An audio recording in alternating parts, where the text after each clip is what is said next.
Hello, my name is Lou, And I'm Kanie. and you're listening to Files from the Other Side.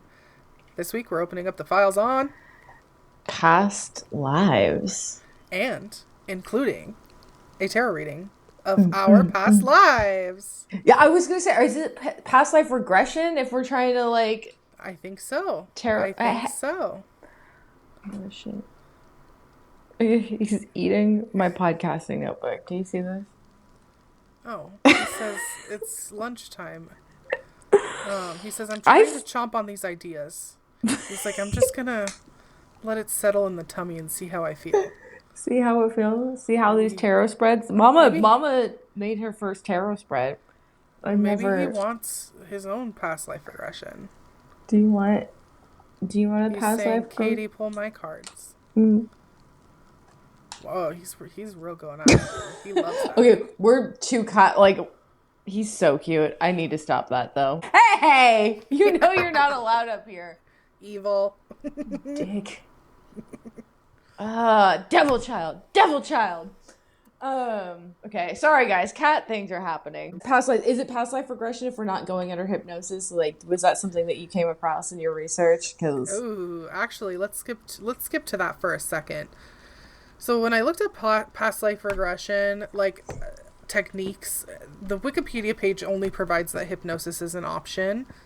But I had this other idea about something akin to the Akashic records as a possibility for how you do that. So not necessarily like just hypnosis, but you can also, and there's like a history of Akashic records I can get into. But the end of the theory goes that clairvoyants can access the Akashic records. So like you can have a clairvoyant do a past life regression with you based on that, possibly. wait, isn't the whole thing about the Akashic records is that anyone can fucking access it if they meditate hard enough and believe? Like, if you believe in yourself and meditate. Yes. We'll get back to the Akashic records in a second, because I want to offer a third thing, which is clairvoyance without the Akashic records.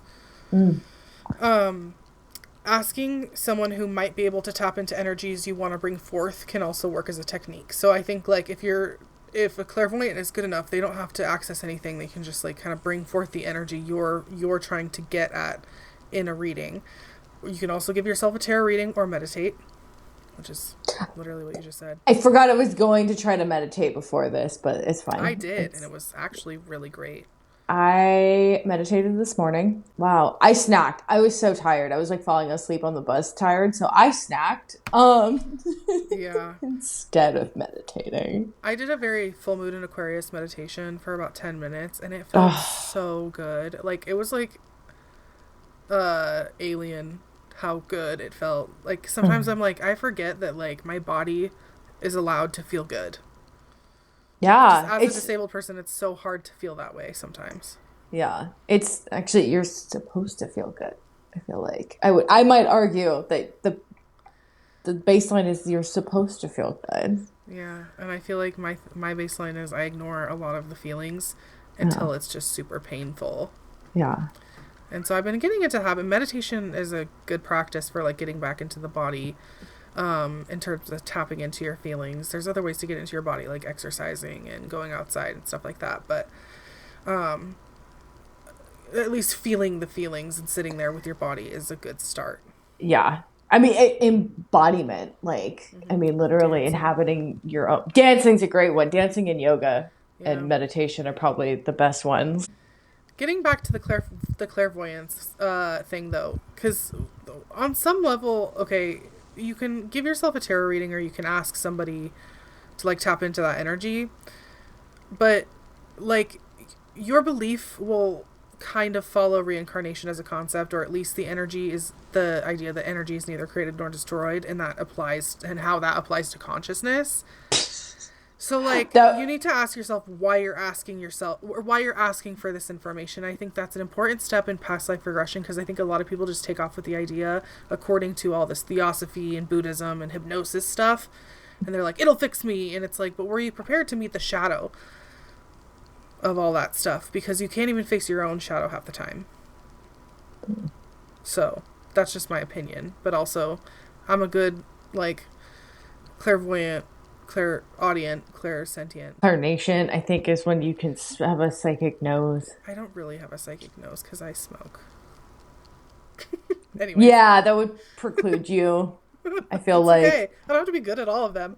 yeah, right? We Yeah. can we can have some things we're not good at. But yeah, so like that's I guess in terms of the question that you asked, which was like, how do you do it? Well, those are my three thoughts: hypnosis, akashic records, akashic records access, and then clairvoyance, just getting a reader or reading Yeah, yourself. So, interesting. like, hypnosis is an interesting concept. Have you ever been under hypnosis? I have not. Have Me you? either. No. Okay. So they on Wikipedia, I thought this was really weird language to describe it. It said, hypnosis is a human condition involved with focused attention, the selective attention, selective inattention hypothesis, whatever that is, reduced peripheral awareness and enhanced capacity to respond to suggestion. There are competing theories that explain hypnosis and related phenomenon, altered state theories, like altered state of minds of trance, just like bringing you a level of awareness outside of consciousness, or non-state theories, like the placebo effect, or like therapist as the form of an imaginative role reenactment.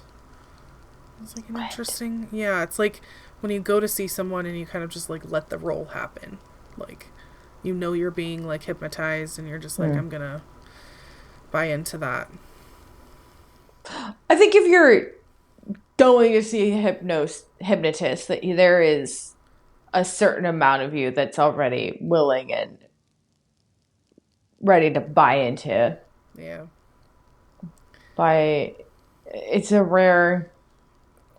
It's funny because it's like it's the science that attempts to explain how hypnosis would work as itself, but in terms of past life regression, like that's a narrative that you would go down involving reincarnation and um, like the ideas behind that. So, eh. It's controversial. Like there's the ethical consideration of calling hypnosis a type of therapy, right? Like most of the time, it's considered parapsychological or mentalism. Mm, mentalism. That makes me laugh. Like mentalism always makes me laugh. I, it's a funny word. It's Have you ever seen Now You See Me with Jesse? Is it Jesse Jesse Eisenberg? Eisenberg. And Mark Ruffalo's in it too. No, I have not. I just recently watched the first and the second, and Isla Fisher is not in the second one, which sucks because like it, the woman they replace her with she's great like herself, but I was like, no, Isla But Fisher's supposed Isla to be here. Fisher is like irreplaceable. Like I that makes me so sad. I love her. She's so cute, She's so and the cute. movie was excellent with her in it. Um, it's essentially about like, you know what it's about, right? Have you ever seen the commercials for it? It's been many, many years. Oh, okay. So it's basically like this group of like magicians and mentalists and like talented. They're really magicians, like stage magicians, Mm-hmm. and they get involved in this like secret society of magicians, and they start to do these like really extra Las Vegas shows and steal money from banks Oh, during these live shows to get back at fun. rich people. Oh, I love But it's that. actually a personal vendetta. Like you find out the whole time, it's just a personal vendetta. It's not really like to get back at the rich. It's like this rich person just so happened to be the person that fucked with Mark Ruffalo. Yeah. And like How did I know it was Woody Mark Ruffalo? Harrelson is the mentalist in the show. He's the one who puts people under hypnosis, and then Dave Franco becomes his like apprentice. I so many people I like. I love Dave Franco. Oh, the I movie's great. You got to love see it. Woody It's good. Harrelson. It's it has to Never be mad like at Mark Ruffalo. no, right? So like this movie had to have come out when we were in high school or so, maybe a little bit after, but It was because I remember seeing the DVDs like when I worked at QFC, like in like college. Like I remember like seeing the DVD in the DVD systems yeah. then. So it was like probably senior year of high school, like freshman year of college or something Yeah. like that. That these movies were. They're a good example of like Woody Harrelson being funny doing a mentalist impression. Anyways, that's where I went with the mentalism, because that's hilarious. Um, Let me go back to the Akashic Records theory since we were there. So you had asked a question about, like, isn't it, what did you say? You asked a question about the Akashic Records? Can anybody access it? Does it have to be, can you, because you said something about having psychic powers and accessing the Akashic Records, and I was like, isn't the Akashic Records accessible to all of us if you concentrate and, like, So I might have an answer for meditate? why that changed, because I think that's true. Like, I think that's generally true, but I think there are people who say that's not true. So, Blavatsky introduced our girl. She introduces the term as a life force and, quote, the indestructible tablets of astral light. It's from a Sanskrit term, akasha. And then later, a theosophist, Sinnett is his last name, relates it to Buddhism as it teaches akasa and nirvana as eternal places, I guess. And I don't know, I didn't look into Buddhism that well, so I don't know if that's actually true, but that's like what Sinnett says about it as a theosophist. And it's also a completely different word than akasha in Sanskrit, but maybe it's like a traveling word. What is Akasa? How do you spell that? I want to look at that. Akasa. It's just without the H. Or at least that's how it was spelled on the Wikipedia page. And then this guy later, Lead Beater, which is a horrible name, he completes the idea and determines that only clairvoyants can read for records. So it's Lead Beater who comes along and he goes, oh, by the way, only clairvoyants can really do this. Oh, it's a man who's going to try to gatekeep? Okay. Oh, it gets worse, actually. So this guy Steiner comes along in 1904-ish and writes Lucifer Gnosis and uses the concept to talk about Atlantis and Lemuria, which I think is racist, or narratives that insinuate superior races as perpetuated by white supremacy. What episode were we researching that Lemuria? Oh, it was Hollow Earth. Yeah, so Lemuria is definitely like a superior race theory. Atlantis is like also, it, but Atlantis is older, like it has a place in history, whereas Lemuria, like I think people say it does, and I don't think it does at all. It does. I think it. Oh my god. God, we talked about it.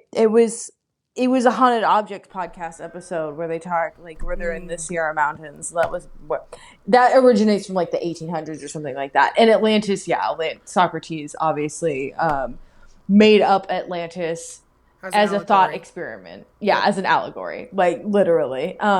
He had a habit of making up whole ass societies. I have a fun fact for you, actually.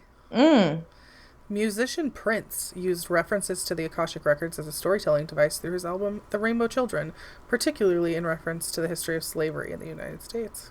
Ooh, interesting. So I'm like, I kind of want to go listen to that album and see I if I can tell what if it comes through, or if anything comes through, or what he was talking about in particular. Doesn't love Prince, you know? It's just an interesting tidbit I found on Wikipedia. I was like, hey, that might be deserving of notation. Because it's like the last things about Akashic Records, like theosophy influences, or like cultural influences. So that's on past life regression, how to, like, whatever, okay? Let's go back to, like, reincarnation. Yeah. Which, again, you've already like the rub of it, you've already mentioned before the first law of thermodynamics. Energy can either be created nor destroyed. It's transferred or transformed. Our brains run on electrical energy. So, reincarnation's a thing.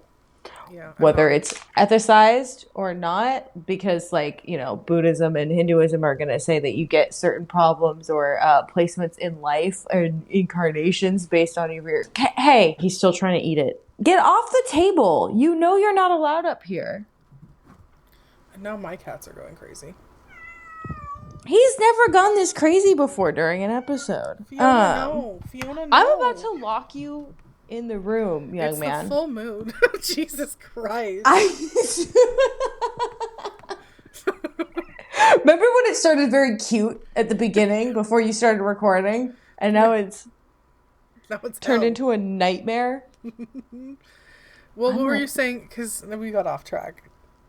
Cat things. Sorry, guys. Cat things were happening. Obviously, okay, so Hinduism and Buddhism obviously put some sort of ethics on it, with the concept of karma, and your karma accumulates over lifetimes. We're just talking about reincarnation. So it like places you have certain problems because of your you can have certain problems because of your karma, or you can have certain placements in your lifetime. Like what kind of like in Hinduism, there's the caste system. So if you were good, you got to go into the next caste or in a better position in the same caste or whatever. It's interesting because I was just about to say, like, reincarnation seems like one of those things that could be true, but then you add the systems on top of it, and then it suddenly devolves. Yeah, yeah. It's not great. The caste. Fiona! Is she being tortured? She was crazy. They have the crazies. Yeah, it has to be the full moon. Well, so I was going to read this part from Wikipedia just to explain reincarnation as a concept, also known as rebirth or transmigration, which it's so funny to me, which is the philosophical or religious concept that non-physical essence of living beings begins a new lifespan in a different physical form or body after biological death. And then I looked into kind of the Greek history of it, and it comes from, oh, I don't remember, I think it was Plato. The word metempsychosis is the transmigration of the soul, especially its reincarnation after death. This term was derived from ancient Greek philosophy and has been recontextualized by modern philosophers, such as a bunch of people, otherwise known as transmigration. The word plays a prominent role in James Joyce's Ulysses and is also associated with Nietzsche.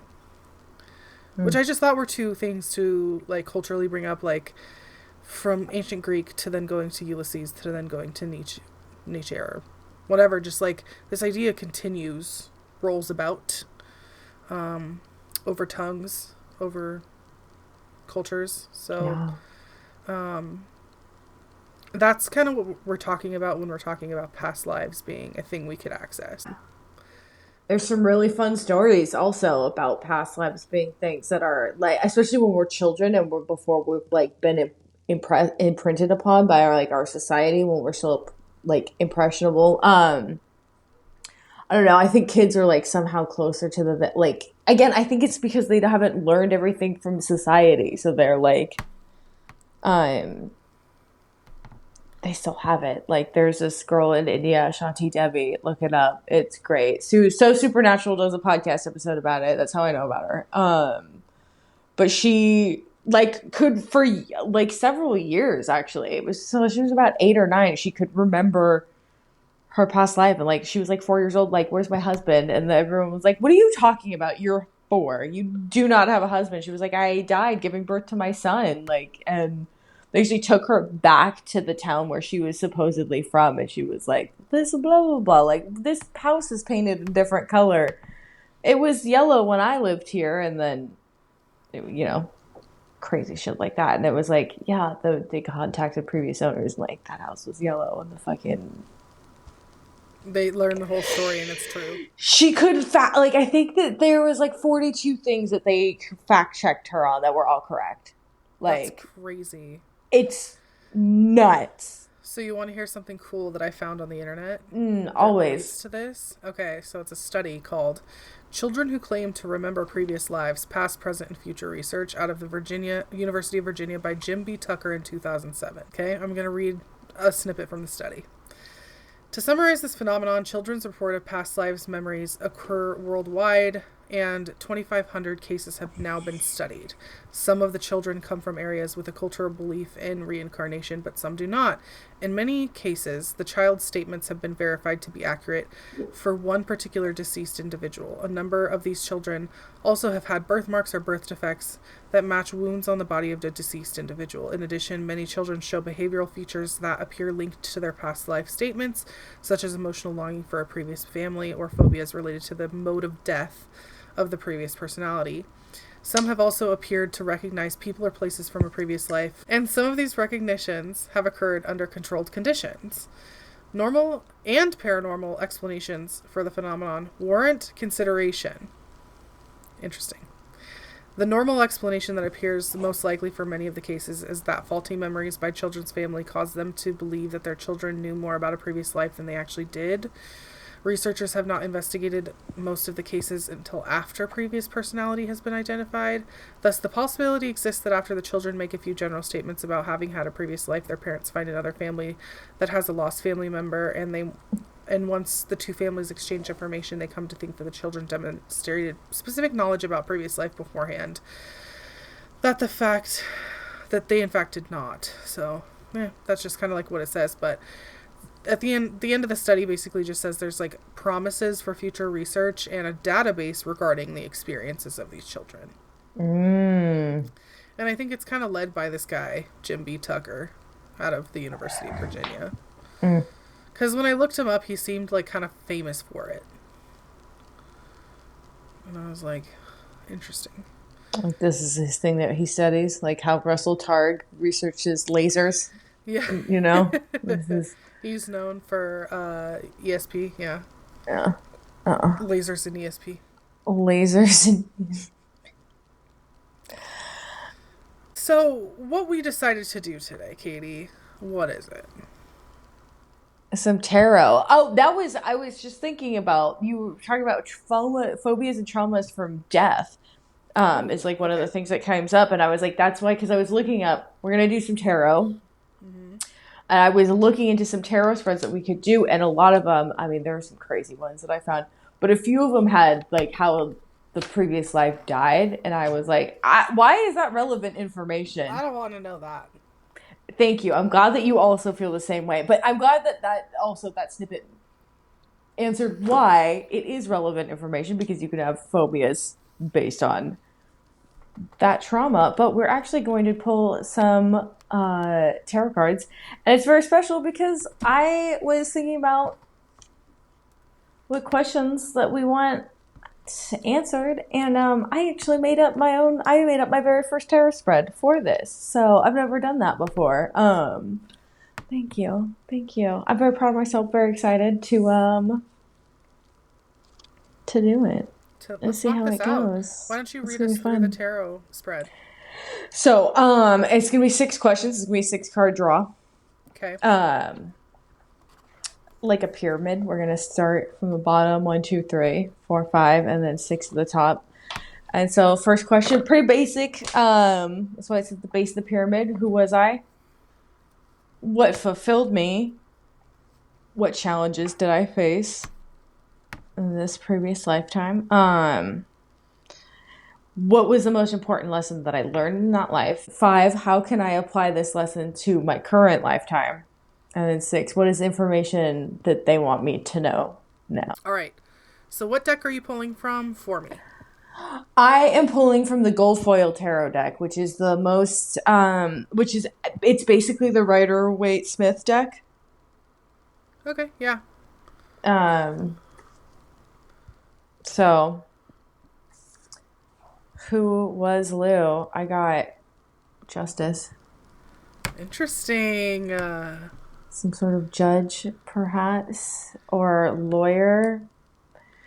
Because the next one, what fulfilled you? The world. So maybe some sort of social justice advocate. Interesting. Okay. What challenges did you face? I have King of Wands, which creative and ruling, you know. I had the sense, this is the King of Wands to me, is burn it all down. Burn it all down, anarchy. Yeah, or just like even the personal sense to self-sabotage, which is something that might carry over. And it's the challenges one, so maybe it is self-sabotage. Yeah, something that I've been through before. Maybe you were trying to like work within the system at first, and then or maybe you were like a little bit of an anarchist. But yeah, with justice and the world together, I'm like, this is like some sort of advocacy. Humanitarian, yeah. Some sort of humanitarian advocacy, like, type deal. What was the most important lesson I learned in this life? 3 of Cups. I love this card. Oh, I love it too. That's especially because it's lady, so it's like female the power of like the feminine and like the power of like celebration and um joy and Maybe it had to do enjoyment. with about like women's rights, something about like a That's what I woman's was right to thinking when vote I said or the three. Maybe you were a suffragette. a lawyer suffragette. Look at me go. Probably. Again, justice. I'm thinking like lawyer of some sort. I mean, one of those first ladies that went to law school or something. What was the fifth one? How can I apply this lesson to my life now? We see the hermit, which I actually feel like is very accurate because like the hermit spends a lot of time with himself, right? Like you have to learn a lot. Like you're reflecting on your own life, your own experiences, but also the lantern. The hermit shines a light to guide, and it's through self-reflection and through meaningful solitude that we're Wow. able to shine our light the brightest, is what All he's right, telling let's get me to the right sixth card. now. I'm eager. I want to know how this goes for me. This is a good fucking one You did for great. a lesson to what do we need to know now? I have the Three of Pentacles, which Which is there's the about, Three of Cups, Three of Pentacles, so like yeah, similar lessons happening. yeah, create so three is the number of creativity. This one's about like working together. Like this is a card about like there's Like the collaboration. artist. Yeah, it's a card about collaboration. Yeah. Exactly. In And artistry, because they're looking up at there. in artistry, but they're building a cathedral, so it's also like an actual real structure that they're building. Like And it there's takes a obvious, long time. and it takes a long ass fucking time. Yeah, this is really Interesting. fun. I'm gonna take a Wow, that picture of was this. so good. That was really fun. That was Wow. great. Did the full Are moon you help ready us? for yours Probably. then? I'm nervous. Okay. But excited. It's gonna be You know good. what's funny is I was gonna say I'm nervous, but maybe I'm picking up on your nervous energy because I wasn't when I pulled them. So, um, It's like this is so I good. Mine's gonna be like you were a fucking junkie. I mean, that was this lifetime. So stop. We'll see. And also, I'm reading from the Mind's Eye Tarot. All right. So the first one is who were we? Right. Who was Katie? yeah. And I'm That was how getting I phrased it. Interesting enough was who were we? the Nine Nine of of Wands. Wands. She's so cute. She is so cute. She's a little fairy. Usually, yeah, that they all kind of look like that though. So Hmm. when you'll see them, they'll all sort of look like that. But Okay. the Nine of Wands is a card to me about spiritual disillusion or spiritual loss or soul loss, in the sense that maybe you were a weary traveler or Hmm. a wow, it just wants me to stop at weary traveler. Like that was it. But like long journeys, but like quick problems, like quick like I just stepped in mud and now my boots are ruined and I still have 40 miles to go to the nearest town type Hmm. thing. So it's like, and then those don't stop, but like the journey itself, like overarchingly, you're like lost in the journey, but like weary traveler is like the That's idea here. interesting. Yeah, I it was is thinking of interesting. warriors when I think of Nine of Wands, like a warrior defending the fort, even though they're injured and should not be continuing. Um, yeah, and her like wing is clipped, like it's scarred, Yeah. giving the Yeah. idea of being scarred. What fulfilled you? The devil.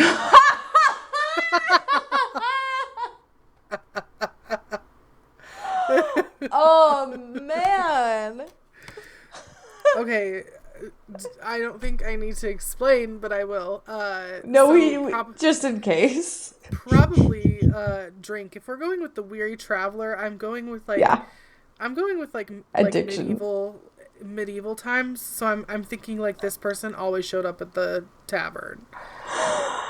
Like was like, okay, I'm going to the tavern first.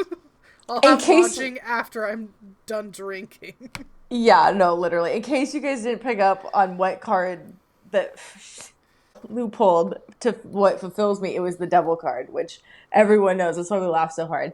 Everyone knows it's my favorite card, but it's also the card of addiction. Like, yeah, it's one of my favorite cards. I think my favorite of all time is the star, but The Devil's a good It's card. I think the it's a devil's a great card. yeah. So what challenges did you face? Wow, you got the Lovers. Oh, problems with This is choices. I interesting. mean, you can't make choices when you're drunk, Well, and and lost in the journey. what's also interesting about the Lovers as a what challenges do I face? It literally like it's a overarching problem versus like when you read mine. Mine was more like a not necessarily a lifetime, but like a career oriented one. Yours is like an overarching lifetime type thing where it's like, um, you need to, especially coming from the Devil, being a weary traveler. It's the connection to love and home and safety, and knowing that there's freedom in that, like. And that you're deserving of that, because one of the things about the Lovers card, it's really ethereal, it's really angelic, and I think that speaks to how people deserve love. Like it Mm. doesn't have to be something like miracle. Like it doesn't have to be a miracle that love comes to you and that these things are. But maybe that's the way you saw it. Was like Mm. it would be a miracle, like through all of this, for me to find that home in somebody else, anybody else, like not necessarily romantically. But the Lovers is pretty clear with that though. So what was the most important lesson Katie learned in this lifetime? Queen of Swords. Oh, okay, okay. I think it was about mental acuity. It's like, how can I be not like, and also like it's speaking to manipulation, but not a bad way. Mm. Because like the Queen, I feel like the Queen sits in a very neutral place. Had it been Mm. like a numbered card, I would have said maybe it was for good or bad. But I think the Queen in manipulation is kind of neutral. She's just really good at it. Like, and when it comes to manipulating the mind to see things are going to get better, but also manipulating the ideas of the people around you so that you can slice through life to get what you need. Yeah. The queen, like always, I don't know. There's something about the queens that I always like. It's like emotional mastery, especially like cups and like swords. Like there's mastery, I guess, more like for like emotions and like the queen of cups. The queen of swords is like good at communicating clearly her vision of like what she wants. Like and but you Yeah, also have to know it too. it's giving pot of gold at the end of the rainbow type situation. Mm. It's like you know that there's the pot of gold. You're following the leprechaun. You're doing all the right things. Yet you're kind of stuck in all this other stuff that we had mentioned before. And you Um, also, my dear, have the Three of Cups coming at you, applying it to your lifetime now. Look at how cute they are. so cute. I love the three of cups. That's such a good card. Yeah, I would say that, like, you know, when it comes to cups, and especially thinking about the context of the Devil, because cups insinuates to me celebration of friendship and like having a Mm. girls' day, and like with the context of the Devil now and the context of the Devil then, like in this past life, you know that the Three of Cups cannot be filled with alcohol, but Mm. instead are filled with these really hardcore lasting friendships that you Yeah. have been fostering all your life or for long periods of your life, and they hold so much value to you. So like knowing that the Lovers was lost in that lifetime, the Three of Cups is very much that place of like, look at where I'm at now. Yeah. I'm turning Especially up with a little the bit. well, especially with the Queen of Swords being like the idea. Like maybe you just needed a reminder. You know what I mean? Mm. Um and then 6, what is the information they want me to, like the past life wants you to know now? And I have the Three of Wands. So you have a double three too. That's wild. Three of Yeah. wands. Three of Wands is giving don't turn your back on yourself. Mm. But it's also turn your back on the things that deserve that. Which to me is like, speaks to like, again, like if we're stuck on addiction in this Hmm. lifetime, maybe we let that shit go and be a part of the past. Like, I'm sure that in some regards it's helpful to remind yourself I'm an addict, because like that's But I don't have to like identify like no, it can be a truth of your medical condition, but it doesn't have to be yeah. a truth of your identity. Yeah. And I think that's Like, what it's speaking to for me. And also the replacement. So, like, think about switch addiction, right? mm-hmm. Spirituality and personal practice around self care. Yeah. And maybe even, like, when it comes to caring about how you proceed in, um, I was gonna say work, but because it's wands, maybe not. But I'm thinking like it can't be just limited to self care spirituality. I think it's more about what you aspire to be and what you have goals and like motivations coming out of a spiritual place. Mm. So like when it comes to, it's not like working. It's more like Creative it's pursuit. It's like an passion, artistic passion. Yeah. passion. Thank Yeah. you. Fire, passion. Yeah, exactly. I was like, what is the word I'm missing here? And it's funny because the sun is there too, which means there's like an overwhelmingly positive like aspect to this sun. That's like warmth of like take solace and keep moving. Mm. Especially since she has her back turned and she's moving forward towards the sun. So Love that.